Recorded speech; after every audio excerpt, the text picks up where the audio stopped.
Hello YouTube, Not here with the second part of the Korean OBT commentary videos for Black Desert, covering this time the most important changes and decisions that the game's publisher, DAUM Communications, has taken all the way since CBT 3 until this last patch. Compared to the first video of the series, this will be far more subjective, since basically it will contain my opinion on these changes, and I'm inviting at the same time all the viewers to respectfully discuss any of the subjects in the video. With this said, the video will have 6 parts. The first one will be PvP, the second one will be the action house, the third one will be the cash shop and the financial method, and the fourth one I'll talk about the endgame content. The fifth one will cover other less important decisions in my opinion, even if they greatly affect gameplay experience. And finally, the sixth part of the video will cover my overall opinion, combining both the first video of this video series and this second one. So, let the show begin! In the Korean version of Black Desert, open world PvP, also known as Flag Down, is restricted to level 50 plus and has no sense period. You have a positive karma cap of 300k, which you mostly will reach by leveling up to 50. But a single killing blow in a PvP, even if your opponent fought you back, leads to a loss of 200k karma.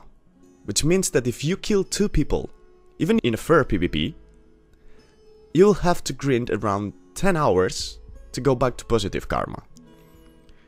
Knowing that if you die in the meantime with negative karma, you will for sure drop something from your inventory and you will lose an extra amount of experience compared to the amount that you'd lose having positive karma. Even knowing that, if you decide to go outlaw and care less than nothing about your karma, you can do that. But you have to keep in mind that not only in cities and towns, but also nearly all the nodes in the game are protected by guards that will mostly two-shot you on sight. So forget about buying potions, taking the action house, using your bang, healing your horse, or doing nearly anything that has to be done in the town or camp whatsoever. Well, it's not as dramatical as this, but you will have to kite or avoid the guards all the time. And if you don't do it properly, prepare for the worst part. Yes, it can get worse. Believe me, it can. When you die, you have 3 reviving options as revive spots. The first one is the same spot where you died. Well, you actually have to pay for an item in the cash shop to do this, but whatever, it counts. The second one is the closest city, and the third one is a close save spot near where you died. So if you actually die in a city, or in its surroundings, guess what? Yeah, indeed, these 3 options resurrect you right in the friendly guard's arms that just killed you. So say goodbye to your whole inventory, and good luck surviving this. Also, another attractive feature regarding PvP is the possibility to assault trading caravans, and you can actually do so. But the victim's drop won't be visible to the assaultant, so again, pretty pointless. Anyway, regarding PvP, not everything is bad, but it's not very good either. We still have GVG. In fact, a guild war can be declared at any moment, and automatically you can open world PvP with that other guild members, yeah, obviously outside towns and camps, without having to worry about your karma. The counterpart is that there is no reward whatsoever for the participating guilds. Which leave us to the castle sieges, which will be mostly a Zerg fest, only enjoyable for guilds with a lot of members. In CBT 3, the auction house was localized in every town and city in the game. Let me explain myself. In the CBT 3's map, there were 12 towns, the ones I'm pointing at now. Back then, each town had its own auction house, with its own items and prices. Which means that if you wanted a specific item, you had to ride all the way around the world to check if you could find one, and if its price was affordable for you, obviously.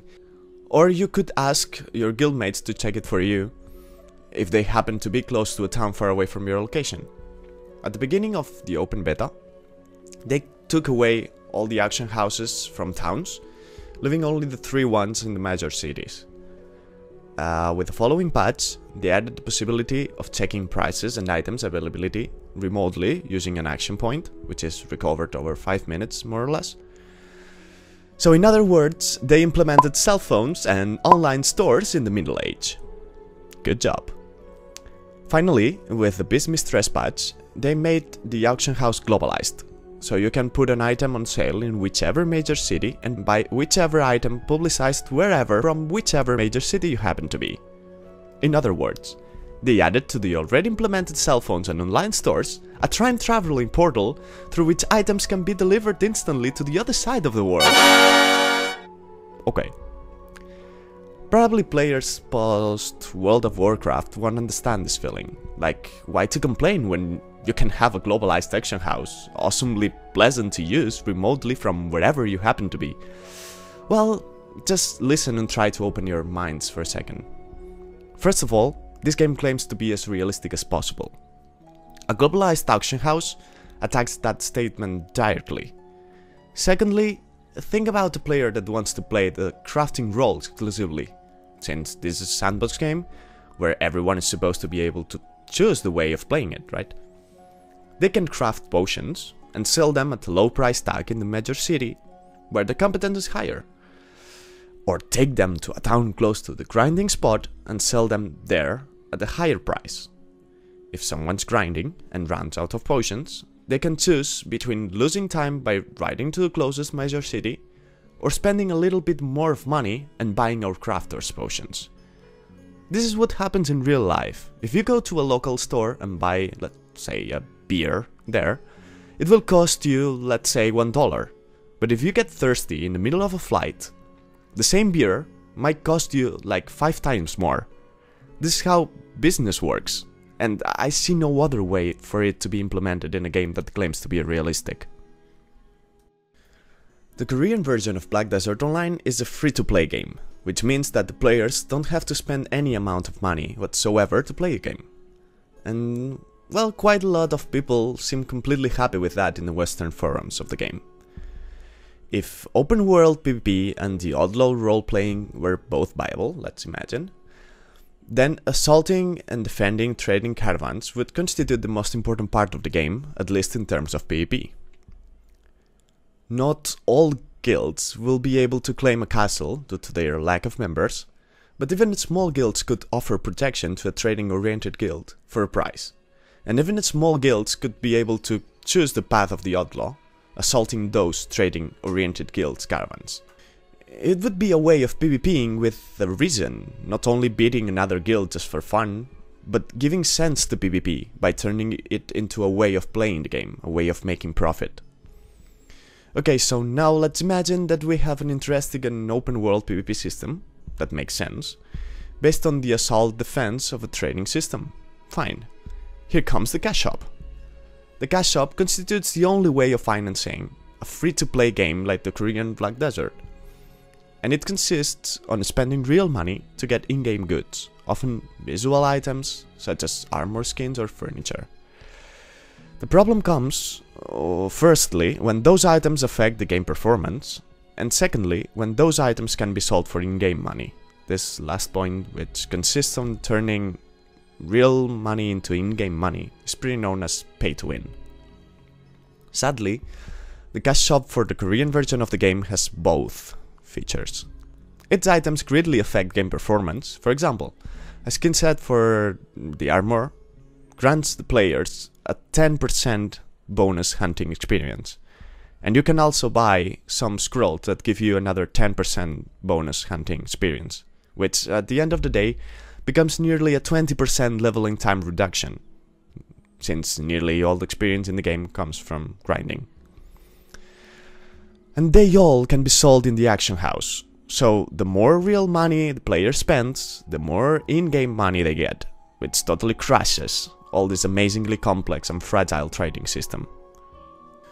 One of the statements that were said regarding the different armor sets was that they would not have a level restriction, which means that everyone can use whichever armor at whichever level, but that those armor sets wouldn't affect the game performance in any way comparable to the level of the player and the skills unlocked. This statement is useful for a player that likes to have several altered characters, since they will have enchanted armor since level 1, which will make the leveling process easier and faster, but it's greedily harming the endgame content. Let's put an example. Okay, I just hit 50, let's get some money for gear. Oh wait, I can spend less in enchanting a mid-range piece of armor, and my performance won't differ that much. Okay, so what do I want money for? Exactly, the answer is for nothing. Once you enchanted your gear to plus 15, which could take you like 2 or 3 months, there is no other long-term goal to focus on. And even if they implement it with the new zone, the Black Desert itself, since getting it won't be game-breaking, it won't matter for the vast majority of players. I must use an example from another game here. In Lineage 2, the gear was totally game-breaking. This fact was translated into a huge demand of the crafting components for that gear, which was turning the spots where you could farm those crafting components into open world PvP battle zones, where PvP was used to claim that grinding spot for your guild. Again, a sensible goal for PvP, not only for fun or because I have nothing else to do. Here this won't happen. So, considering there are no instances at all, since this is an open world game, and even if they implement open world raid bosses, if the drop doesn't become game breaking, the end game content is nearly inexistent, since the goal of killing those raid bosses and having to claim them before through PvP against other guilds interested in the raid boss will not be interesting at all, so mostly they will be uncontested. At some point during the open beta, DAUM decided to eliminate the trade between individuals. So for example, you can give your warrior friend a shield that you got from a mob, with you being a sorceress. Their explanation for that was to prevent the existence of gold sellers and farming bots. Finally, there is also a way to safely trade items between two spots, but since no one's playing the outlaw role, it's pretty useless, unless you want to move something to somewhere else remotely. Black Desert Online as a game is incredible. I can only find 2 pretty annoying things so far. One is the popping problem that I talked about in the previous video, and the second one is the classes being restricted to a particular sex and race, which limits the role-playing part of the game. Besides that, I could consider the lack of a healer class as a bad point, but I don't, since it's the only way to make a game not being healer dependent. In all the other MMORPGs, often, the performance of a party, both in PvP and PvE, depends directly on the number and skill of the healers in the party. And their role is by far the most important in the group, especially compared to damage dealers. This decision prevents players that only like the healing role to play the game, indeed, but provides the rest of players with a better game experience, being able to feel that their impact in the party performance is the same as any of their companions. The bad points come when I talk about the publisher's decisions, and this video's not that hidden intentions are both informing the Western community of these decisions and trying to put a little bit of pressure towards what we want or what we need in our market. Since in my humble opinion, publishing an excellent game like Black Desert Online under these conditions in the Western market will only result in a huge failure. I have to insist that the content in this video is only related to the Korean release. None of this is confirmed for the Western release yet, so keep your hopes up. Well, this is all for now. I'd like to remind you that this is my opinion, so both if you have the same opinion or a different one, I invite all the viewers to respectfully share their thoughts in the comment section below.